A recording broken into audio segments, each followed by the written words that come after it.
বাংলাদেশে কি আর কোনো মুক্তিযোদ্ধা নাই? আর কোনো মেজর নাই? ১৯৭১ সালে কি মেজর ঢালিম ছিল? আর কেউ ছিল না? খালি কি উনিই কি ইতিহাস জানেন? খালি উনিই কি সৎ মুক্তিযোদ্ধা ছিলেন? আর কেউ কি সৎ ছিল না? ইতিহাস কি তারা জানে না? শুধু কি মেজর ঢালিমই জানে? আজকে যার রিয়েল হিরো বানাইতেছেন আপনারা, অবাক লাগে। উনি যা বলছে তাই সত্যি, আর বাকিরা যা বলছে সব মিথ্যা, কনে কনে মিথ্যা।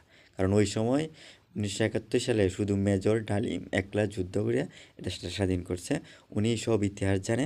আর ওই সময় আর কেউ, আরও যত মুক্তিযোদ্ধারা আছে তারা কোনো ইতিহাস জানে না। এটা মনে হয় সত্যি, আজকে যা বুঝলাম। ৫৩ বছর পরে এই ইতিহাস জানলাম, অনেক কিছু নতুন নতুন ইতিহাস শুনলাম। এই ৫৩ বছর পরেই আমাদের শুনতে হয়েছে। আর আর ৫৩ বছর পরে হয়তো শুনবো ১৯৭১ সালে কোনো মুক্তিযুদ্ধই হয়নি।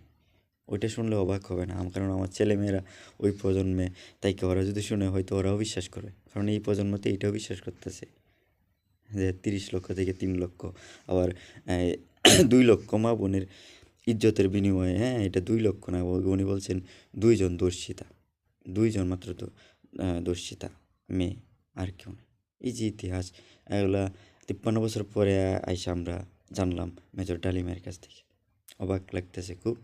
আর আর কোনো মুক্তিযোদ্ধা নাই ওনার মতো সৎ যে এগুলো বলবে। মানে সব ইতিহাস এই মেজর ডালিমই জানে আপনাদের মতে। আপনারা তারা বাহাবা দিচ্ছেন, আমিও বাহাবা দিতেছি। কারণ আর ৫৩ বছর পরে হয়তো আমিও আমার ছেলেমেয়েরা শুনবে যে বাংলাদেশে ১৯৭১ সালে কোনো যুদ্ধই হয়নি, কেউ মারাই যায়নি। ঠিক আছে, ১-২ জন মারা যাইছিল, পরে এটা ভুল করে ৩ লক্ষ বা ৩ মিলিয়ন বলে ফেলছিল। এই ইতিহাস ওই আর ৫৩ বছর পরে যদি যারা শুনবে তারা অবাক হবে না, তারাও বিশ্বাস করবে। হয়তো হয়তো তাই। কারণ এই ইতিহাসকে আমরা ধরে রাখতে পারতেছি না, ঠিক আছে, বিকৃতি করতেছি। যে যেভাবে পারে বাংলাদেশের ইতিহাসকে বিকৃতি করতেছি।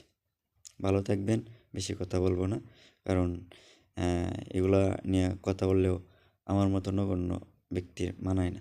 তবু বললাম।